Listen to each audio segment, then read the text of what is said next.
P P James, യുക്രൈന് $50 billion സഹായം നൽകാൻ European union തീരുമാനിച്ചു. ഹംഗറിയുടെ എതിർപ്പ് മാറിയതോടെയാണ് ഈ തീരുമാനം. എസ് കെ, ഇതൊരു വല്ലാത്തൊരു പുതിയ തീരുമാനമാണ്. വല്ലാത്ത തീരുമാനം എന്ന് പറയുന്നത് യുക്രൈനെ സംബന്ധിച്ചിടത്തോളം വലിയ ആശ്വാസം നൽകുന്ന തീരുമാനമാണ്.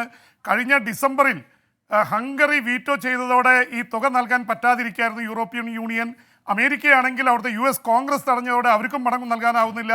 അപ്പോൾ അമേരിക്കയും യൂറോപ്പും സഹായിക്കാത്തതുകൊണ്ട് ഉക്രൈൻ വല്ലാത്ത സാമ്പത്തിക പ്രതിസന്ധിയിലും സൈനികമായിട്ടുള്ള അവരുടെ അറ്റാക്കൊക്കെ ഏതാണ്ട് 80% കുറഞ്ഞു പോയിരുന്നു. റഷ്യ അതിൻ്റെ ഇടയിൽ മേധാവിത്വം സ്ഥാപിച്ചു. അതിനിടയിലാണ് ഇപ്പോൾ ഈ ഹംഗറി വീറ്റോ ചെയ്യുന്നത് മാറ്റി നിർത്തുകയും അവരുടെ എതിർപ്പ് മാറിയതോടെ 27 അംഗ യൂറോപ്യൻ യൂണിയൻ ഈ മണിക്കൂറുകളിൽ ആ ഫണ്ട് പാസ്സാക്കിയിരിക്കുന്നു. 50 ബില്യൺ, $1 ബില്യൺ എന്ന് പറയുമ്പോൾ $100 കോടി. അപ്പോൾ 50 ബില്യൺ എന്ന് പറയുമ്പോൾ $5000 കോടി എന്ന് വെച്ചാൽ 5000 കോടി ഇൻറ്റു 84-85 രൂപ എന്ന് പറയുന്നത് വലിയൊരു തുകയാണ്.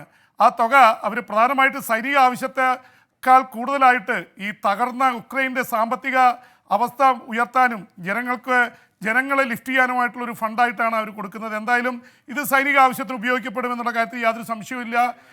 അതിനിടയിൽ ഉക്രൈൻ സേന ഇതിനിടയിൽ ഒരു വലിയ നീക്കം നടത്തി. ക്രീമിയയുടെ അടുത്ത് റഷ്യയുടെ മിസൈൽ ബോട്ട് മുക്കിയിരിക്കുന്നു ഉക്രൈൻ സേന.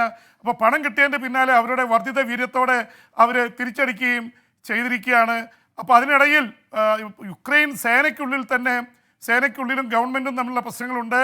വ്ളാഡിമിർ സെലൻസ്കി അവിടുത്തെ ഉക്രൈൻ്റെ സൈനിക തലവൻ വലേറിയെ മാറ്റുന്നു. അദ്ദേഹത്തെ മാറ്റി ചാര സംഘടനയുടെ തലവനെ കൊണ്ടുവരുന്നു എന്ന വാർത്ത പാശ്ചാത്യ മാധ്യമങ്ങളിലൊക്കെ വന്നിട്ടുണ്ട്. മിക്കവാറും ഏത് നിമിഷവും പ്രഖ്യാപനമുണ്ടാവാം.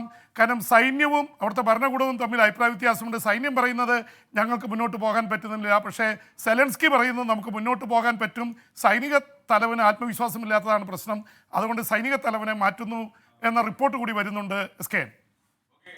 Thank you P P James.